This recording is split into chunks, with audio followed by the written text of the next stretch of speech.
Hi friends, welcome back to our channel Telugu విజ్ఞానం. మీరు కనుక మన ఛానల్ ఫస్ట్ టైం చూసినట్లయితే మన ఛానల్ని సబ్స్క్రైబ్ చేసుకోండి. చైనాను గడగడలాడిస్తున్న మరో వింత వైరస్, అదే హెచ్ఎంపివి వైరస్. హెచ్ఎంపివి అంటే హ్యూమన్ మెటా న్యూమో వైరస్.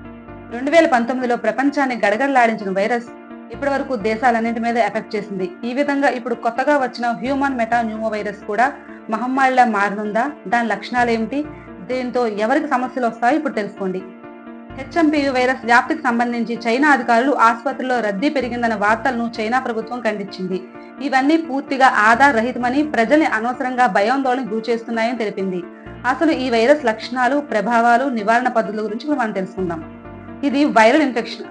అత్యంత సాధారణ వైరల్ ఇన్ఫెక్షన్ లో ఇది ఒకటి. కొన్నిసార్లు ఈ ఇన్ఫెక్షన్ సంఖ్య పెరుగుతుంది.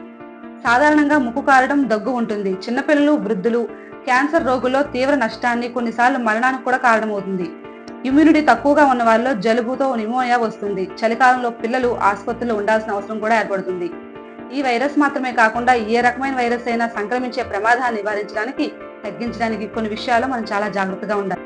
హెచ్ఎంపివి వైరస్ యొక్క వ్యాధి లక్షణాలు: దగ్గు, జ్వరం, ముక్కు కారడం, గొంతు నొప్పి, గురక, శ్వాస తీసుకోవడంలో ఇబ్బంది, దద్దుర్లు మొదలైనవి ఉంటాయి. కొన్నిసార్లు ఇది తీవ్ర ప్రమాదాన్ని కలిగిస్తుంది. Bronchitis, pneumonia, asthma, chronic pneumonia, ఇది చెవి ఇన్ఫెక్షన్ కూడా కారణమవుతుంది. ఇలాంటప్పుడు ట్రీట్మెంట్ చాలా అవసరం. ఇది రాకుండా తీసుకోవాల్సిన జాగ్రత్తలు: 20 సెకండ్ల పాటు సబ్బునీటితో చేతులు కడుక్కోవాలి, లేదా ఆల్కహాల్ శానిటైజర్ను వాడవచ్చు. బయటికి వెళ్లేటప్పుడు ముక్కు, నోటిని కవర్ చేసుకునేలా మాస్క్ ధరించాలి. దగ్గినప్పుడు, తుమ్మినప్పుడు చేతులతో ముక్కుని కవర్ చేసుకుంటూ ఉండాలి. జలుబు, ఇతర అంటు వ్యాధులు ఉన్న వారికి దూరంగా ఉండాలి. పిల్లల దగ్గరికి అలాంటి వారిని అస్సలు వెళ్ళనీయకూడదు.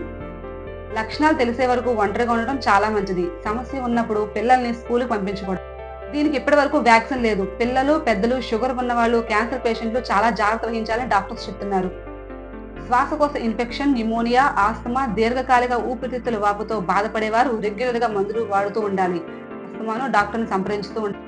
హ్యూమన్ మెటా న్యూమో వైరస్ శ్వాసకోశ వ్యాధులతో బాధపడుతున్న వ్యక్తులు అధిక సంఖ్యలో ఉన్నారని సోషల్ మీడియాలో వస్తున్న వార్తల్ని చైనా అధికారులు ఖండిస్తున్నారు. కాబట్టి అంతగా భయపడాల్సిన అవసరం లేదు. కానీ మనల్ని మనం కాపాడుకోవడం చాలా అవసరం. ముందు నుంచి అన్ని జాగ్రత్తలు తీసుకుంటూ ఉండాలి. హెల్తీ లైఫ్ స్టైల్ ఫాలో అవడం మంచిదని చాలా మంది డాక్టర్స్ సూచిస్తున్నారు.